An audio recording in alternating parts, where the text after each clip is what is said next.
Thank you for joining. I am Mulryan, like David said. I'm from the trade desk, and I'm really excited to be here today with Dre Madden, the CMO of Underground Cellar. Dre brings over 15 years of experience in managing and operating e-commerce, marketplace, subscription businesses for both high-growth startups and well-established brands, and I can't wait for her to share more with you about her experience and her retail predictions for 2022.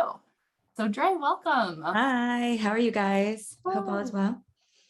Yeah, so we talked a little bit the other day, and you were mentioning that you've held 2 interim CMO positions during this pandemic before coming to Underground Cellar. Can you share a little bit more about those companies and how they thrive during such a challenging time?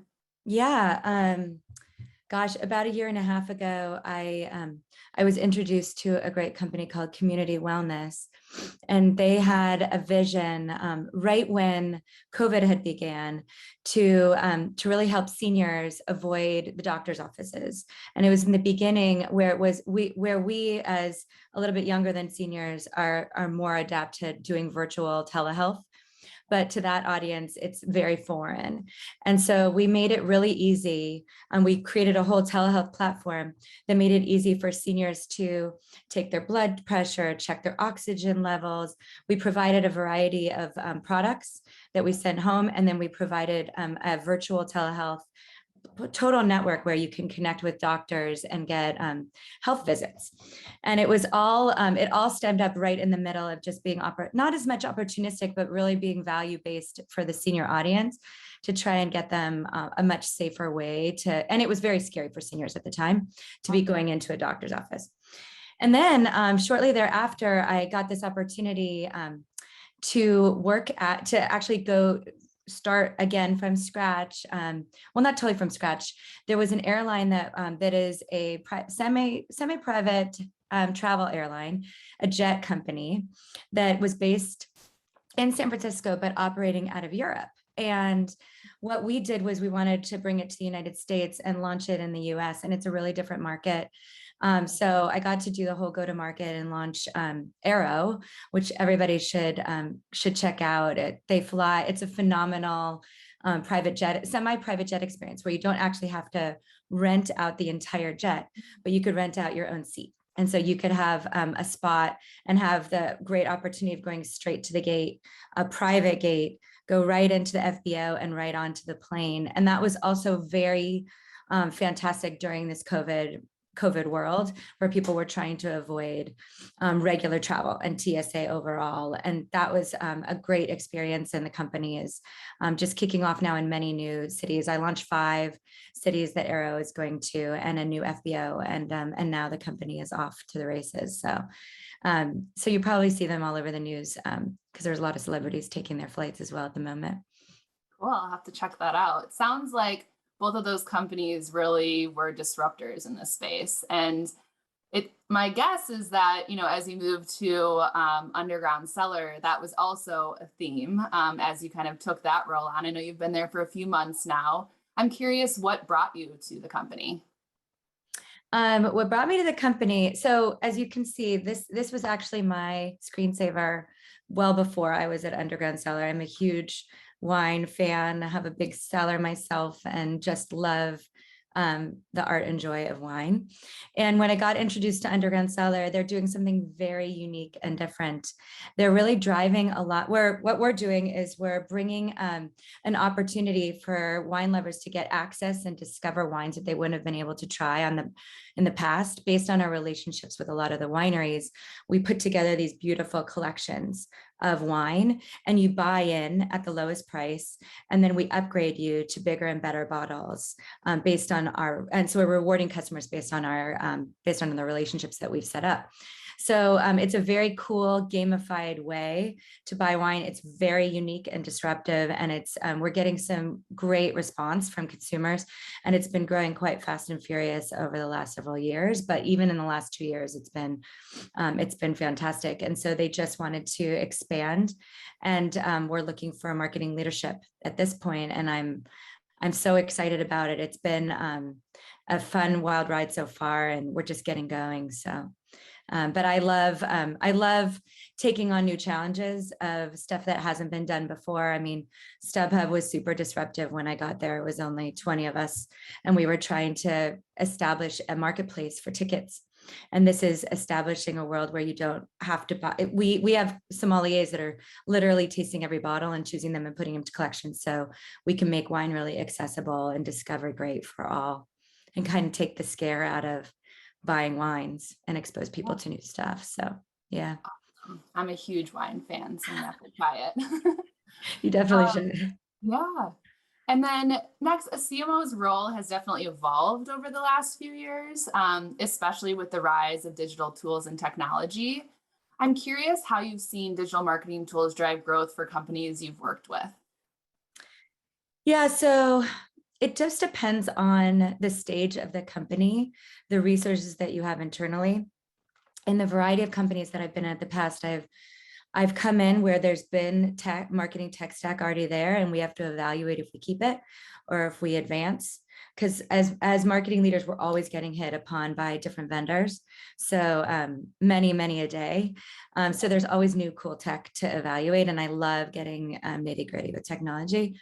But when you come into new companies, as I have in the last few years, it's looking at what the company needs at that moment in time. And so for me, like literally the setup of the last few startups has been, do we have the right email service provider? Do we have a CMS so that I can have a lot of flexibility on the website to change and not have to go to dev every time we need to change? Do we have an A/B testing platform that we can use? How advanced do we need to get on our analytics and our attribution methodology? And it goes on and on. And so it really, to me, it very much depends on what scale of the company we're at and what we can handle. It's not always the biggest and the best that's going to actually work. And sometimes the biggest and the best is really hard to implement. And it takes an implementation team, a second, like another resource to come in. So it has to do with how advanced you need to get and understanding how fast you need to scale to get there. Right.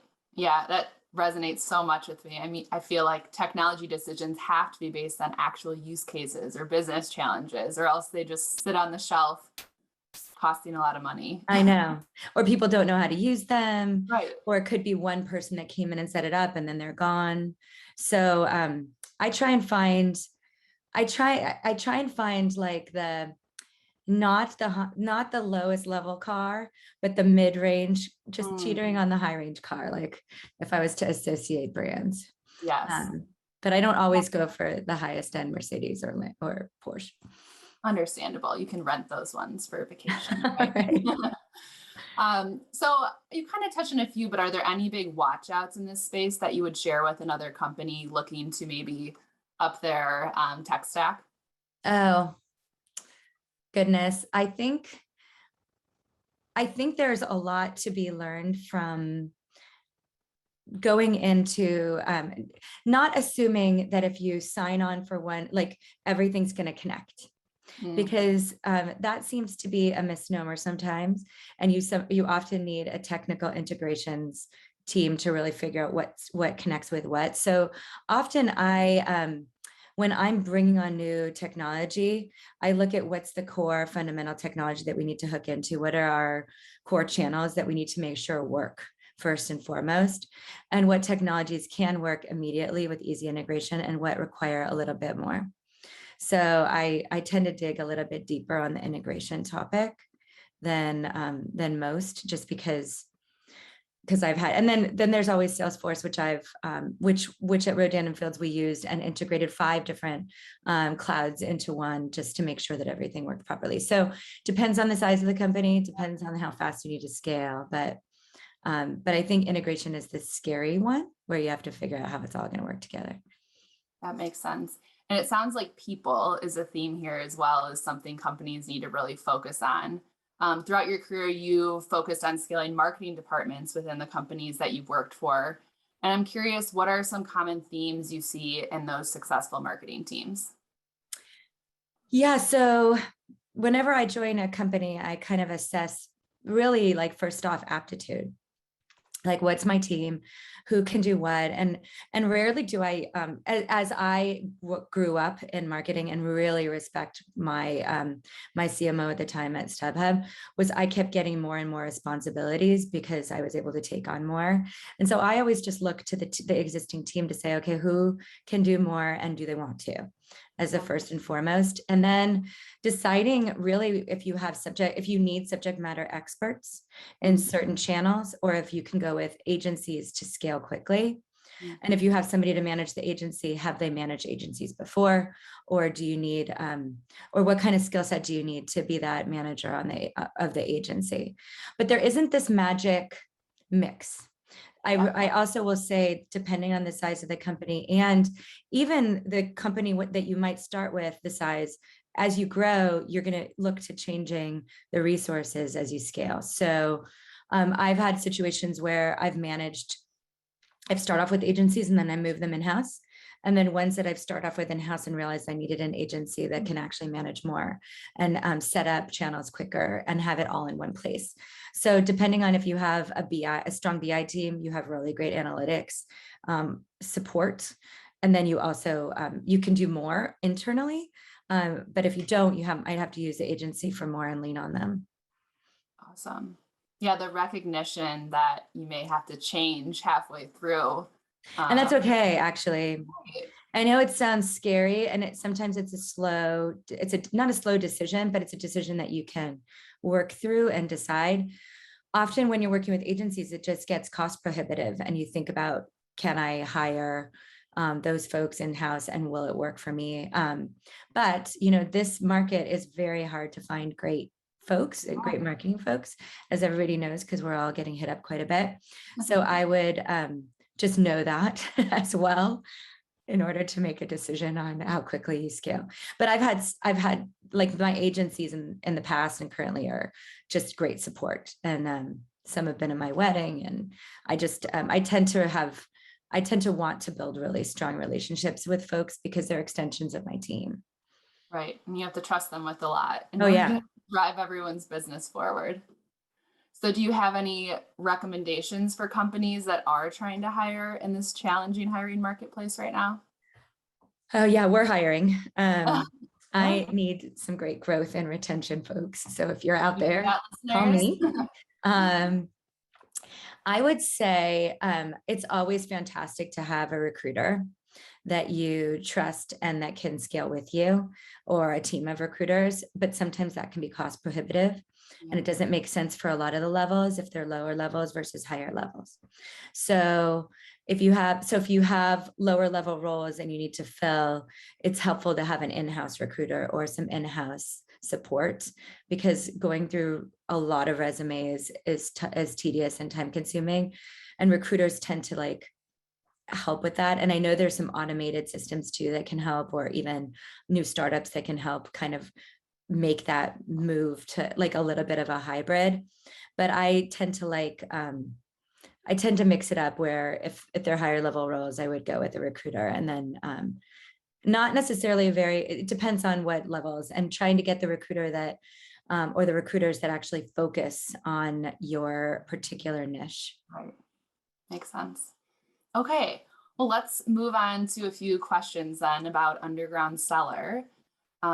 So I did some research. Wine clubs have been around for quite some time. I think 1972 was when Wine of the Month Club was founded. But over the last few years, we've seen this vertical really explode, driven by a lot of really hyper-focused wine clubs. I'm curious, how does Underground Cellar stand out in this really increasingly busy space? Yeah, so we're the benefits of a wine club without having to be a subscriber. So it's free to join. You could be a member, and then you hop in and you can have access to all of our offers. And our offers are every day. So we put numerous offers together, whether you're like a big Pinot fan or a cult cab fan, or you're a lover of champagne of the world, sparkling, I should say, of the world. We really cater to a wide variety of palates. And what we're trying to do is make it very accessible for you to come in and explore. And we have sommeliers on staff and we have great wine experts that are choosing the wines. And then we're gamifying it for you so that you get even better stuff than what you even thought you got.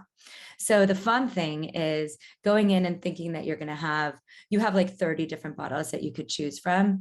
And then we bump you up and you have the opportunity to get upgraded to a Magnum or a very expensive bottle, $500, $750 bottle. So there's this really cool surprise and delight that is very unique. Right. And the other unique part is that you don't have to buy every single time. But what we're seeing, not every time, but I'm a member of wine clubs too, but every couple of months, what you can do is get in and explore and just go with where you think your palate is going to be. And then we'll help you and we'll curate the wine collections for you. So it's all about customer service and a great customer experience for us. And we've got these fantastic wine guys in back of the computer just doing their business. So love that. And so you've mentioned gamification a few times. What led Underground Cellar to decide to gamify this wine buying process? So it started with our CEO. So back in the day, he was a card collector, basketball cards.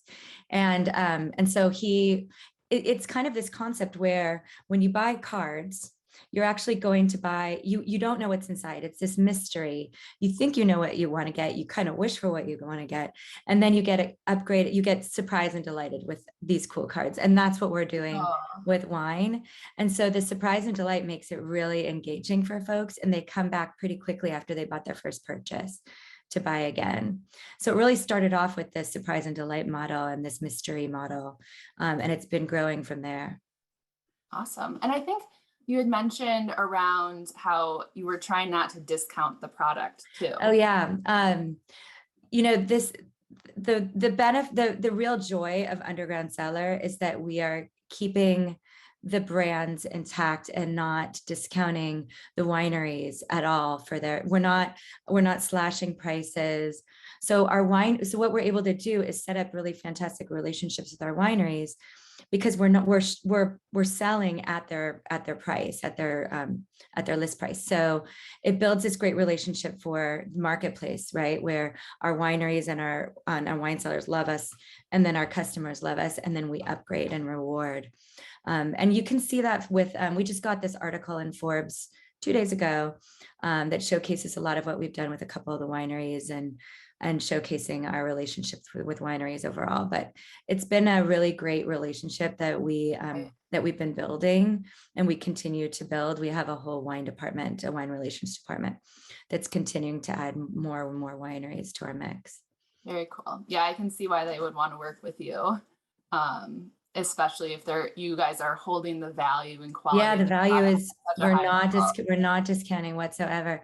And that also the nicer thing is that we're not, because we're not doing a lot of discounting and sales, when we do put promotions together, they really work very well. But the true value is actually in the wines that we're providing, and how we're getting you access to all these different wines that you wouldn't have been able to access. The wineries open up their library to us. So we actually get library wines. We get wines that are not sold in stores. So we get a special access to unique vintages. Very cool.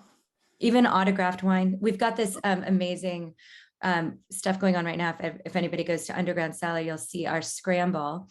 It's during Black Friday, Cyber Monday, and then all of Cyber Week, and throughout the month of December, we have a game called Scramble, where every time you buy a bottle, you get a letter. And so then you go back and look at all the different prizes that we're offering. And we have access to with beautiful autograph signed bottles, to dinner with winemakers, to French Laundry dinner with our CEO. So there's lots of really cool things that we're offering to our customers that is a representation of the relationship we have with these wineries, that they're giving us all these prizes that we can redistribute. Cool. Awesome. And then we know that a wide variety of businesses have emerged or evolved in the marketplace due to changes in, consumer behavior because of this pandemic.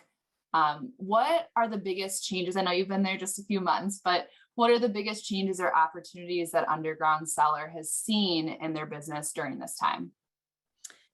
Yeah, well, we've seen significant growth, but but what we've seen, it's not necessarily people are interested in buying wine, but you would think that they're also interested in drinking it immediately, as you would think with COVID, and they are. Like the beverage and consumption of wine and alcohol has gone off the roof, but they're interested in just buying and now starting to collect.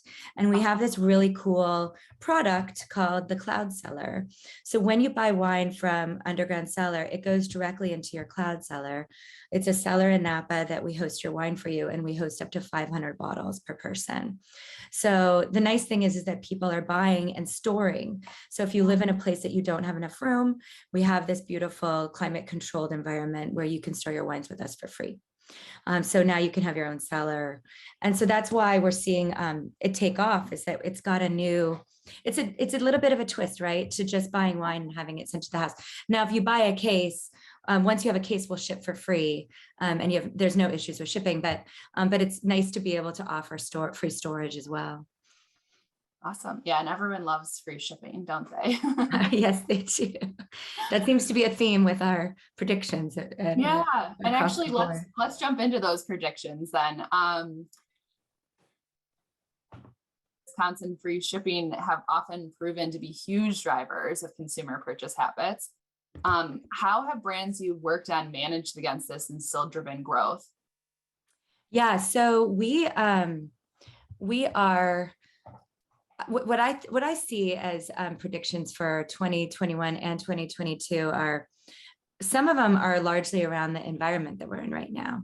So even just a couple of days ago, we saw less traffic to the stores and more traffic to online because of some of the smash and grab. This is my prediction, but some of the smash and grabs that are going on, some of the news cycles that we're having, or even the fact that we have a new COVID variant that's entering the world. So I was out in Boston a couple of days ago visiting family, and I went out on Black Friday, and we found parking immediately, walked right into the stores, and it was not an issue at all. So it made me think like how, and then I was seeing all over the news that day that it was impacted. On our site, we have had incredible success over Black Friday, Cyber Monday. People are buying, and they're buying in quite a large amount. So it's not stopping people from buying, but it's just how they're buying. But also some things that I was thinking from a lot of the world is also along the lines of COVID. We have this microchip issue. So people are stocking up and prices are getting higher. And we have this supply chain issue where a lot of we're in a world where things are getting more expensive that they shouldn't. And so there's this demand, like we had demand for toilet paper back in the day, and the perceived demand that we're going to be out and we're not going to have the necessary items that really cause some strain and cause some increase in purchase in cost. But I also think that there's a feel good with going into 2022, and it started in 2020 and 2021, which is a lot of companies are moving to sustainability and really putting a lot more emphasis on sustainability right now. We saw that happen at Rodan and Fields. We changed all of our packaging to be more sustainable, and it really made a difference to the consumers. And we're starting to do more of that on the Underground Cellar side with how we do packaging. But it's across the board where companies are being told by their consumers that they want less mail, they want less deliveries, they just want less to help the environment out. There's also, as I mentioned, with free shipping, there's also free returns. So how do we all think about when we're buying? We just assume, as I think we're now getting more and more accustomed to being able to return, but we want it to be free returns, right? So and we've even seen some companies emerge and get big funding like Happy Returns, just to make returning much easier. So you can go in and drop off at your Nordstrom's or drop off at your UPS store. Really simplified return policy that makes consumers feel a lot more comfortable in buying. Yeah.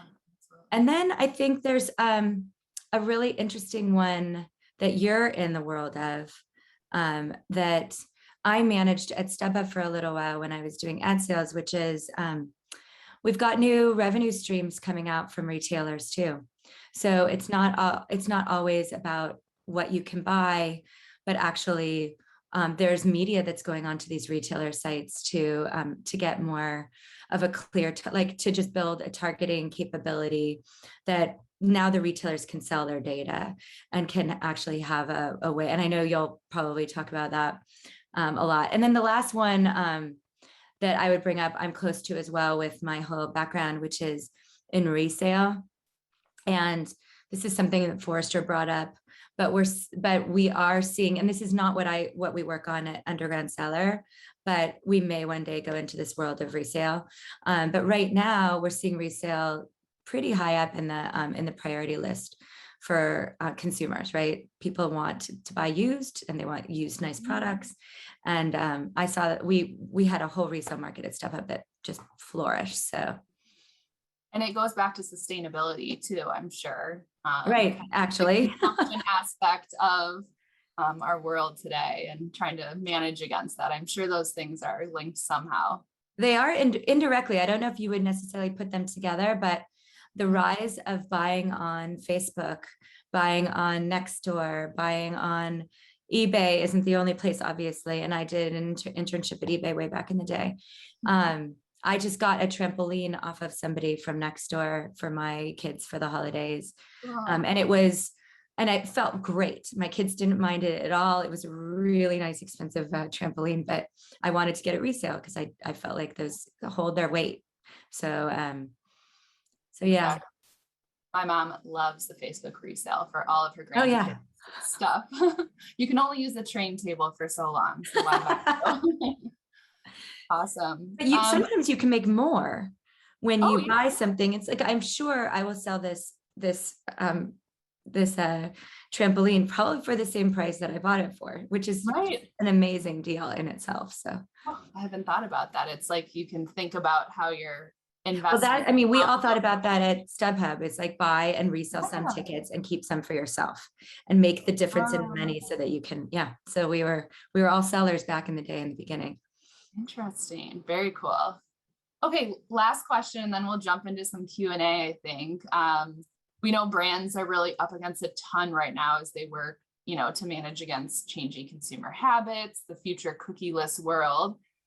What do you think is the most important thing brands and retail should be doing to future-proof their businesses?